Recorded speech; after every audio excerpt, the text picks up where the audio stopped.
to restart the career, but hey, Public Information Officer Charles Miller said that upon arrival, the suspect charged at officers and was taken into custody. He was transported to a local hospital for possible overdose and placed under arrest for battery on a police officer. So it's been a couple of months since we last talked about the roller coaster that's been Lil Nas X's career. Seriously, the dude's story is wild. It's a classic rise and fall, but with so many bizarre twists and turns you can't help but watch. It started seemingly out of nowhere. He dropped Old Town Road, a song that completely shattered records and redefined what a hit could be. $30 for the beat. Insane. He released it independently on SoundCloud, and boom. Instant phenomenon. Think about that. A $30 beat becoming a cultural moment. I actually found the original beat on YouTube. It's by this guy named Yonio. The song, to me, initially sounded like a lonely cowboy running away from everything. Old Town Road felt like this path of success, like he was committed to following it, continuing down it, and then every time something was blowing up, he was entangled in these massive, deliberately provocative controversies. It was a strategy, whether he realized it or not. You gotta ask, what is it? Trolling? Marketing? Honestly, it's probably a bit of both. And a whole lot more. The beauty, or maybe the twisted genius of it all, is that the people who are pissed off are exactly the people who need to be pissed off. It's an intentional provocation designed to generate buzz. And when that's your strategy, when outrage is your fuel, you need to be incredibly careful. There's a point of diminishing returns. You start asking questions, don't you? Mr. Nas X, are you gay? It seems like a shocking question at first, but eventually it just doesn't land the same way. The shock value fades. Over time, the impact just disappears. And then eventually, people just stop caring. They move on. They tune out. They get bored with the same old tricks. You can only play with religion, with societal norms, with personal identity so many times before it all just burns out. It's a finite resource. And that's precisely what happened when he released J. Christ at the top of 2024, leading up to this supposed major album rollout. It completely flopped. It fell flat on its face, and it pissed off even his most casual fans. Seriously, you could see it in their comments. Whoa, why is he doing this? Why is he messing with these people? It wasn't meant to be a personal attack though. I didn't mean to mock anyone. It wasn't like, hey Christians, look at me. It just missed the mark. The label, understandably, started to back away. His name in the entertainment industry started to cool off. The momentum stalled. Then things got even more complicated. He started having these identity issues, these moments of confusion. His self-worth seemed deeply rooted in fame and online clout. That constant need for validation, that desperation for attention, it takes a toll. He said it himself. Bleep it out, my hitters. I'm going to have fun. I'm going to do me. I'm going to go outside. I deserve to be out here. I deserve the right to exist. That line, that seemingly simple declaration of freedom, felt almost desperate, like a plea for understanding, a cry for help masked as confidence. After watching hours of interviews with him at different points in his career, I genuinely believe this guy dug himself into something deep, something dark. Maybe he got too involved with the darker aspects of the internet, some sort of occult influence. He just seemed wired. So early Thursday morning, multiple videos began surfacing online of him wandering around the streets of LA. He was singing, taking off his shirt, and even put a traffic cone on his head, basically acting like if he was filming another music differently towards the end of 2023, and it gets worse. He couldn't even meme or troll his way into virality anymore. Remember how effortlessly he dominated the internet in the early days? That ability just vanished. Things spiraled downwards. He released this EP before Dream Boy, almost like a test run, trying to gauge the hype, but it also flopped. The label started cutting his budget, reflected in the noticeably lower production quality of the music, videos. He stopped promoting the Dream Boy project altogether. Then the silence. He disappeared from social media. And of course, his fans started to wonder, what the hell is going on? Remember his cryptic message? Hey guys, don't look at my furnitureless house. But I want to say, because I don't want you guys to feel like I'm being flaky and all over the place, but I was for a long time. These last few years were pretty difficult for me. They've been pretty difficult for me, and I'm just now arriving at this place of feeling confident. And most of all, I really want to make sure I have fun this time around. I don't think I got to have as much fun doing the Montero era because I was more overly focused on making sure the songs did well. And that's what the Dream Boy era is going to be. We are coming. The month arises. We are coming. I have the songs. I have the music. I have the vision. You guys need to sit patiently. You waited this far. We waited this long. Let's keep going. Even his friends seemed genuinely concerned. Yeah, bro, they geeked up to me. That was back in February. Then, in April, he lost control of half his face, sending him to the hospital. What the, bro? I couldn't even laugh. But now, things are getting really strange. He's returned to the internet after months of silence. He started posting cryptic things on Instagram, now referring to himself as Queen Maleen, pictures of an empty Airbnb, random belongings and artwork scattered around. It honestly looks like he got kicked out of his house and just grabbed whatever he could and threw it in his car. It feels sad. It feels like a fall from grace. The guy who once commanded the internet is now posting pictures from a random rental property, desperately clinging to some semblance of relevance. Is this the end game? What happened to Lil Nas X? Is this a genuine cry for help or just another elaborate attempt to shock and provoke? We're going to dive deeper into what's been going on with Lil Nas X and why it seems like he's lost his way. And that police report was a gut punch, honestly. It really made you question everything. Was this some elaborate, meticulously crafted publicity stunt? Could he possibly be that calculated? Or is this genuinely the unraveling of a man who once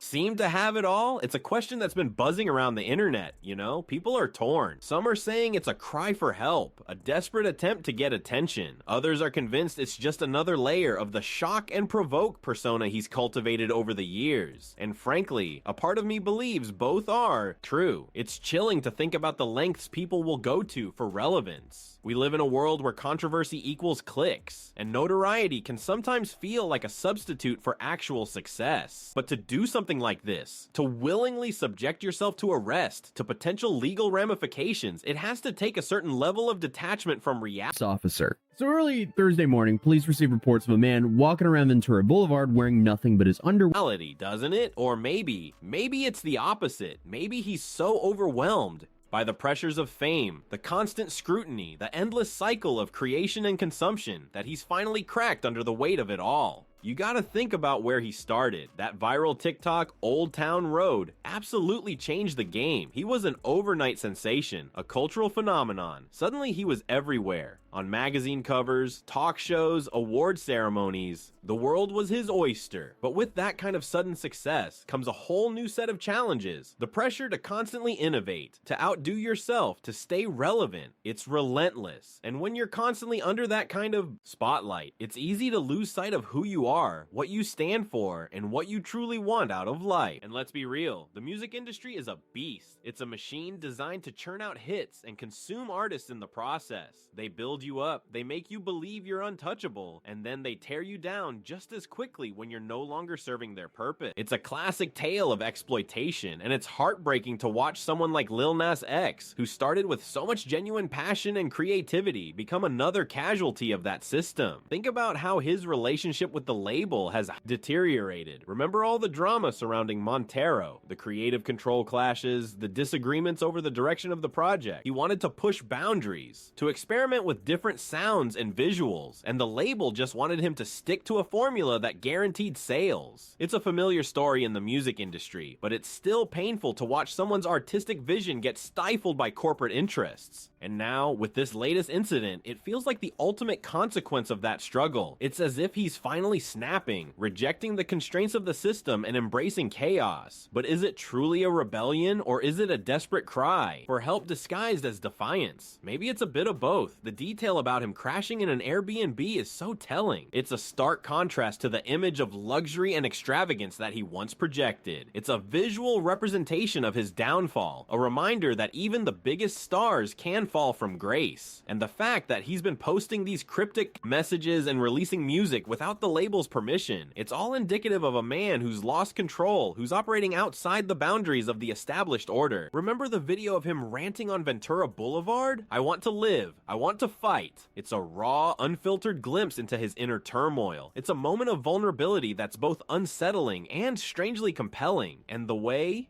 He's been humming that same weird tune, like some kind of broken record. It's a haunting reminder of his fractured mental state. The rumors about his financial troubles are also pretty disturbing. It's hard to imagine someone who was once earning millions of dollars struggling to pay rent and crashing in Airbnbs. But maybe the lavish lifestyle wasn't sustainable. Maybe the constant pressure to maintain that image of success took a toll on his finances. Or maybe, as some people suspect, he's been spending his money on drugs. The police arresting him and sedating him is just tragic. It's a scene you're more likely to see in a gritty drama than in the life of a global superstar. And the fact that he allegedly punched an thin air. A few months back, Lil Nas X actually told his fans that his life had been pretty difficult in the last couple of years. officer, that just adds another layer of complexity to the situation. It's a reminder that even the most talented and successful people are still capable of making mistakes, of crossing the line. That TMZ report about the misdemeanor charges is cold hard evidence, you know? It's not just some elaborate hoax. This is real life, and he's facing real consequences for his actions. And the fact that they haven't released a mugshot yet just adds to the mystique, the intrigue. It's like they're trying to protect him, to shield him from further public scrutiny. The comparison to GTA NPC is actually pretty apt. It's like he's turned his life into a video game, acting out a bizarre and unpredictable narrative for the amusement of others. But at what cost? He's lost his way, he's lost his identity, and he's potentially jeopardized his entire career. And it's gotta be scary for his team, right? Everyone who's invested in his success, the managers, the publicists, the record label executives, they're probably scrambling to figure out how to salvage the situation. How do you manage an artist who's seemingly lost his mind? How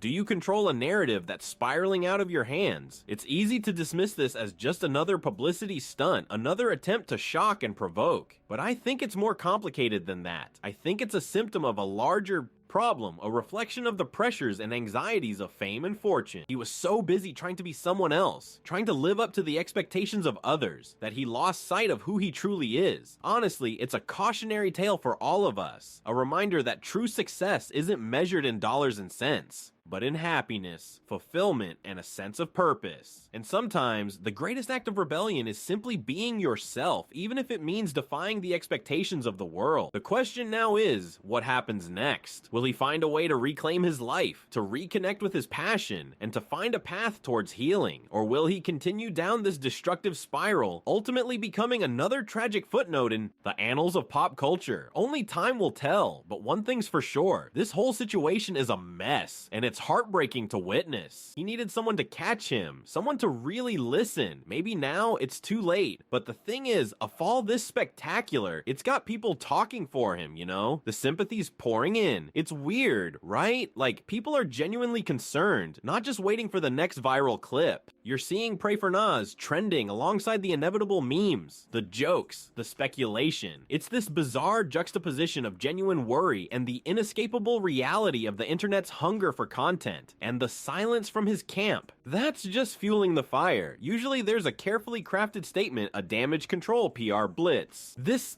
is just radio silence. It screams something's really wrong. And honestly, what's really concerning is the potential long-term impact. This isn't just a hiccup. This isn't some publicity stunt gone wrong. This is potentially career-ending. The brand, the image, everything he's built, it's all hanging by a thread. Remember the early days? The viral TikTok sensation, the groundbreaking music videos, the fearless experimentation. He was rewriting the rules. Now he's staring down the barrel of serious legal mental health, and that his last music era drained him so much that he just wants to make it fun again. And honestly, trouble and public ridicule. Can he recover from this? Can he rebuild that image of untouchable cool? It makes you wonder what's really going on behind the closed doors. The pressure cooker of fame is brutal. The constant scrutiny, the relentless demands, the expectations. To be on 24/7, it's enough to crack anyone, and he seemed to be handling it so well, right? Always charismatic, always innovative, always pushing boundaries. But maybe that was just a facade. Maybe he was struggling underneath the surface, silently battling demons that we couldn't see. Or maybe it are more than demons. It's a deeper systemic issue. This isn't just about one artist's downfall, it's about the whole industry. The pressure to constantly create, to constantly innovate, to constantly be relevant, It's unsustainable. It's setting up artists for failure. Think about it. He was a pioneer. He shattered genre lines. He challenged societal norms. He brought to a level of vulnerability and authenticity that hadn't been seen before. But that vulnerability, that willingness to be open and honest, it also made him vulnerable to exploitation, to manipulation, to the darker side of fame. And it's not just him, is it? We're seeing similar patterns with other artists, other creatives. The relentless pursuit of success, the constant need for validation, it's taking a toll. And what's the responsibility of the industry in all of this? Are they creating an environment that fosters creativity and well-being? Or are they simply exploiting artists for profit? Are they providing support and resources to help artists navigate the challenges of fame? Or are they just turning a blind eye as they spiral out of control? It's a really uncomfortable question, isn't it? It's easy to point fingers at the artists, to blame them for their own downfall. But what about the system that created that downfall? You know, looking at it all, it feels tragic. Like watching a slow motion train wreck. You see it coming, but you can't stop it. The talent, the potential, the sheer brilliance, it's all being squandered. And it's not just about his career. It's about the human cost of fame. It's about the mental health crisis that's plaguing the entertainment industry. It's about the need for systemic change. The comparison to GTA NPC is actually hitting differently now, isn't it? It's not just about the spectacle of his downfall, it's about the feeling of detachment, the sense that we're all just spectators in a bizarre and unpredictable game. But the thing is, this isn't a game. This is someone's life, and it's falling apart in real time. And the silence from his team, Yuzia, that's what's loudest of all. Usually you get the carefully worded statement, the attempts to spin the narrative, the promises of accountability, but this is just a void, a deafening silence that speaks volumes. It's like they're scrambling, desperately trying to figure out how to salvage the situation. How to manage an artist who seems to be completely out of control. It's a publicist's worst nightmare, isn't it? How do you control a narrative that's spiraling out of your hands? How do you protect a brand that's tarnished beyond repair? And you have to wonder, who's really pulling the strings here? Is he truly in control of his own life, or is he a pawn in a larger game? Are there external forces at play manipulating him for their own benefit? It's a conspiracy Kid audience, and then he started doing stuff like putting real blood in shoes he sold, and then lap dancing the devil in music videos, and so on and so on. theorist's dream, isn't it? But the more you look at it, the more plausible it seems. The legal charges themselves are a big deal, a misdemeanor. That's still a mark on his record. It's going to follow him around, impacting his ability to tour, to collaborate, to even just live his life without facing constant scrutiny. And let's be real, the internet isn't gonna let him forget about it anytime soon. The memes, the jokes, the mockery, it's going to be relentless. And what does it say about society that we're so quick to judge, to condemn, to ridicule someone who's struggling? Are we so desensitized to human suffering that we can't even offer a little bit of compassion? It's a reflection of ourselves, isn't it? A stark reminder of our own flaws, our own insecurities, our own vulnerabilities. But amidst all the chaos, there's also a glimmer of hope, a chance for redemption, for growth, for healing. Maybe this is a wake-up call, a moment of reckoning, a chance to reevaluate his priorities, to reconnect with his values, to rediscover his purpose. It won't be easy. It's gonna take a lot of hard work, a lot of self-reflection, a lot of support, but it's possible. It's always possible. And honestly, what we really need to see is genuine accountability, not just a PR statement, but a real commitment to change, a willingness to confront his demons, to take responsibility for his actions, to make amends for the harm he's caused. It's going to be a long road, but it's a road that needs to be traveled. And the fact that there's no mugshot out there yet, that's just adding to the intrigue. It's like they're trying to protect him, to shield him from further public humiliation. But the truth is, the damage is already done. The image is tarnished. The reputation is in tatters. It's going to take a lot more than a carefully orchestrated PR campaign to repair the harm. You know, it's almost poetic in a tragic sort of way. He rose to fame by breaking the mold, by challenging conventions, by pushing boundaries. Now, he's facing a reckoning, a consequence for his actions, a reminder that even the most talented and successful people are still accountable for their choices. And what's the bigger lesson here? What can we all learn from this cautionary tale? It's that fame and fortune are fleeting, that success doesn't guarantee happiness, that true fulfillment comes from within, and that sometimes the greatest act of rebellion is simply being yourself, even if it means defying the expectations of the world. The question now is, what happens next? Will he find a way to reclaim his life, to reconnect with his passion, and to find a path towards healing? Or will he continue down this destructive spiral, ultimately becoming another tragic footnote in the annals of pop culture? Only time will tell, but one thing's for sure, this whole situation is a mess, and it's heartbreaking to witness. Someone needed to catch him. Now, it might be too late, but maybe, just maybe, there's still a chance for him to find his way back to himself. The hope remains, however faint. The question now is, what happens next? Will he find a way to reclaim his life, to reconnect with his passion, and to find a path towards healing? Or will he continue down this destructive spiral, ultimately becoming another tragic footnote in the annals of pop culture? Only time will tell, but one thing's for sure, this whole situation is a mess, and it's heartbreaking to witness.